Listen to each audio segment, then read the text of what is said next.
Hey, John Crestani here, tech entrepreneur, sales and marketing expert. I'm gonna be going over how you close a deal in sales. So really important thing, this is where the money, right? This is where the big money comes in if you close deals, and I'm gonna be going over exactly how to do this using the BANT framework. B-A-N-T, buyer, authority, need, time frame. And I'm also gonna go over a few different closes, such as the takeaway, as well as one of my best kept secrets, one of my best methods for doing sales, and a framework so that the person can't say anything but yes if they've reached the end of your sales pitch. This is a pretty exciting presentation. Done a lot of sales in my time. I'm looking forward to helping you close more deals, make more money. Let's get into this video.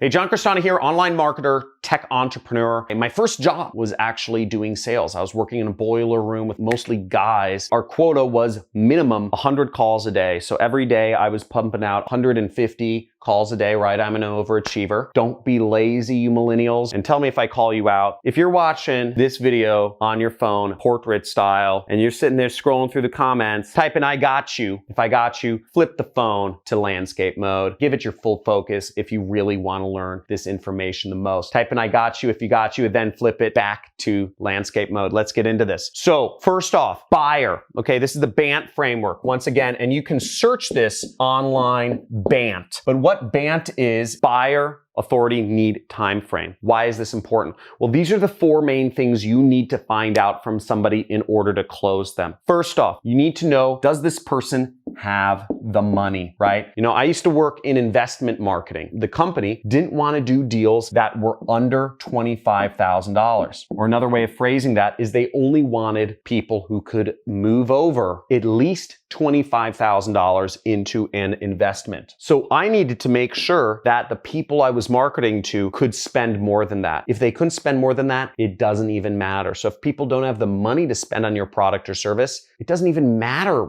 if you're pitching them, if they want it or anything else. They just are disqualified immediately. So always qualify based on money. Another thing is authority. So you want to make sure that somebody has the authority to actually make a decision. Now, for many purchase decisions, we're talking about small beans. Now, if you're selling consumer items online like this hat, which is, 25 bucks, then most people have the authority to purchase it. All they need to do is have a credit card. Authority becomes an issue is if you're selling a business product or if you're selling a more expensive product. You need to make sure that you're selling to somebody who can actually sign on the dotted line, fill out their credit card information if they're interested. So expensive products, this also matters if you are marketing to a broad audience. So for instance, if I'm marketing to people on YouTube, many of the people that are viewing my videos are under the age of 18. So they can't buy anything. Most of them don't have credit cards. If you are under the age of 18, let me know if you have a credit card in the comments. Type in,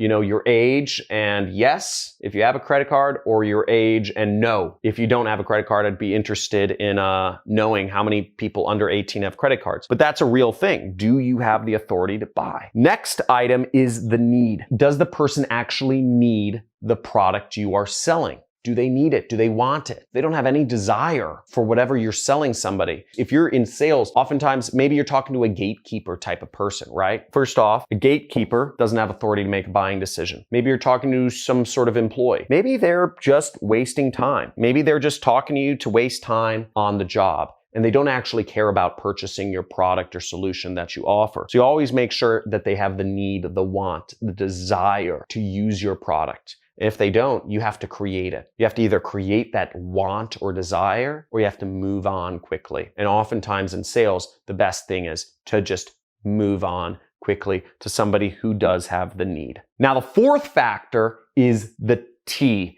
and that means time frame. Is the person interested in buying this now? Or is it just something that's interesting to them in the future? because we want to earn commissions to close a sale. We need to make sure that the person is looking for our product, our solution now. And a good way to figure that out is simply ask the person, when are you looking to buy this product? When are you looking to make this decision by?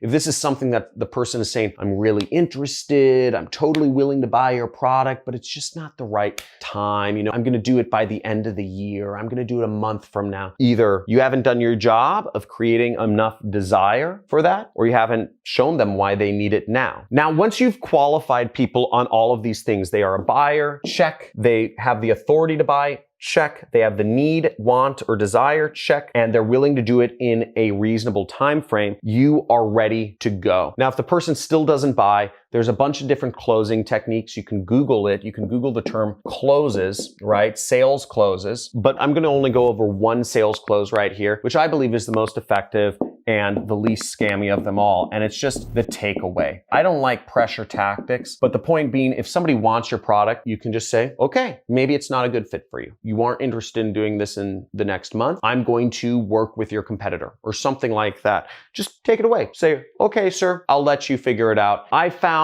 just when I was doing sales, because I do marketing, I focus on marketing, I still do like business development and other sort of relationships. I'll just take away. What I love about takeaways is it usually sorts the wheat from the chaff. It gets rid of the people who aren't actually interested in the product or who would be bad customers, but the people who are interested in being customers, it attracts them to you because they realize you are a figure of an abundance mindset. You don't need their business. And showing a customer that you don't need their business, that you run a fine business just on your own, it actually makes them more attracted to you. So that's a great method. And the other sort of secret tactic that I'm going to go over that has helped me just do sales amazingly well, I call it the box. And the box is, when you're doing sales, is making sure you answer every single question and concern that the customer can possibly have before they even bring it up. So if the customer has anything other to say to you than, yes, it's a deal, they seem stupid because they've already answered every single question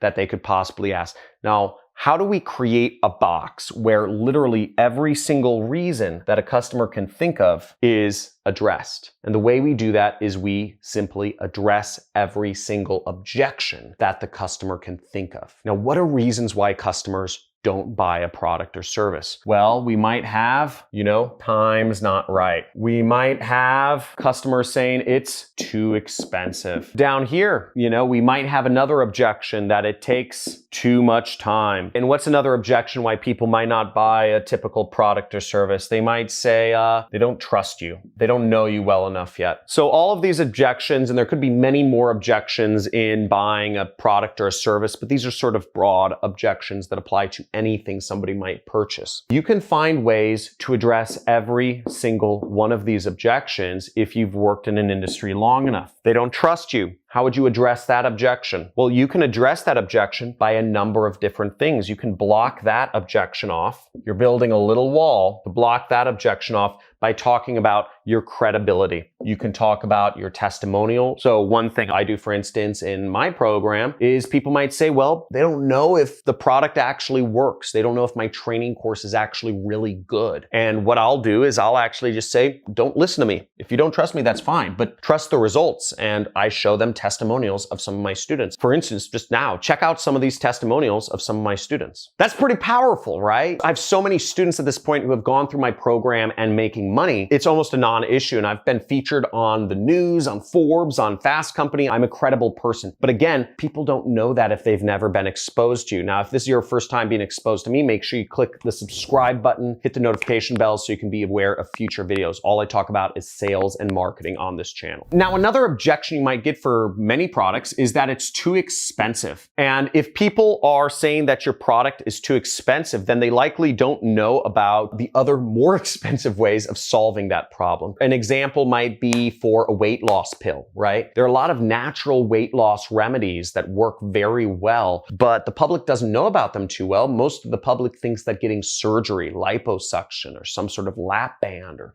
some sort of thing like that, which is very expensive, hundreds or thousands of dollars, is a better solution. You can combat this by giving people evidence that your product is actually very cheap. So just say, hey, my product may cost $100, but if you were to get liposuction surgery, that costs $10,000. Or you could say, my product costs $100, but if you were to actually go to a gym and hire a personal trainer, you're gonna be spending $200 a month, which is thousands of dollars a year. So you give people comparisons and you say, instead of spending $200 a month, just spend $100 with my company. You need to give people reasons to show them, to combat whatever their objections are. Too expensive? Give people examples of why your product's not expensive. Compare it to the competition, compare it to other solutions that are more expensive to show people. So as you see, we're starting to build a box here. Now let's go on. So we could talk about the timing's not right. You know, whatever product or service you're selling, you can give evidence for why the timing is right. And if people think it takes too much time to use your product or service,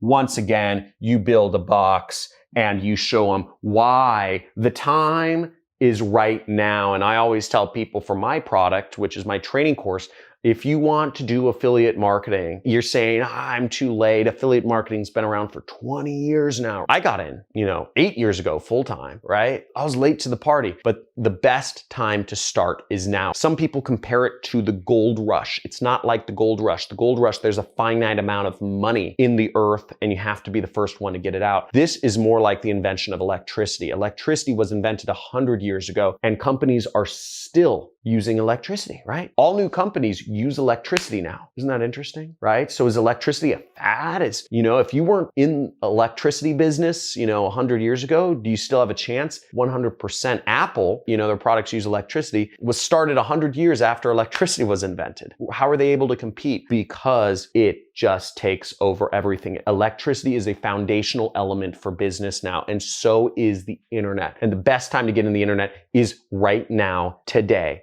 It's only going up. It's only going to get harder. You have so many advantages right now. So get started with affiliate marketing. Subscribe to this channel. Join these communities. If you're ready, type in I'm ready in the comments below and join our community. We have a Discord channel now, so you can chat with other people. We have a subreddit and we have a Facebook group because I get about 2 million messages every single day from people asking me to mentor them or help them or hold their hand and hug them and tell them they're a beautiful little snowflake of a human being. And you know what? I can't respond to 2 million people every day. So that's why we created communities where we can all help each other learn and grow. Watch my videos, subscribe to my channel, and talk to you soon.